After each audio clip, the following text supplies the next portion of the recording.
Hi guys, Tuesday evening வீட்டு பக்கத்தில் இருந்தால் பெருமாள் கோவிலுக்கு தான் கிளம்பிட்டோம். எப்போவுமே பெருமாளை பார்க்குறதுக்கு முன்னாடி ஆஞ்சநேயரை தரிசனம் பண்ணிட்டு தான் போவோம். இன்றைக்கும் அதே மாதிரி தான் ஆஞ்சநேயரை முதல்ல தரிசனம் பண்ணிவிட்டு நேராக பெருமாளை பார்க்க வந்துட்டோம்.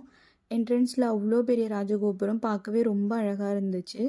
சாமிக்கு தேவையான துளசி பூவெல்லாம் வாங்கிக்கிட்டு நேராக உள்ளே வந்துட்டோம். உள்ளே ரொம்ப அமைதியாக இருந்துச்சு, ரொம்பவே பீஸ்ஃபுல்லாக இருந்துச்சு.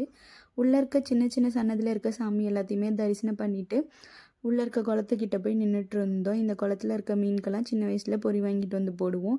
பட் இப்போ கொஞ்சம் வருஷமாக உள்ளே யாரையுமே அலோ பண்ணுறதில்ல. அந்த பைப் வழியாகவே பொறி போட்டுக்கலாம். இந்த மாதிரி சைல்ட்ஹுட் மெமரிஸ்லாம் ரீகலெக்ட் பண்ணிவிட்டு நேராக உள்ளே வந்துட்டோம்.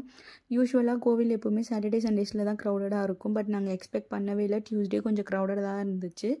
இருந்தாலும் கொஞ்ச நேரம் அங்கே நல்லாவே வேடிக்கை பார்த்துட்டு நல்லா பேசிகிட்டு இருந்துட்டு சாமியை போய் தரிசனம் பண்ணிட்டோம்.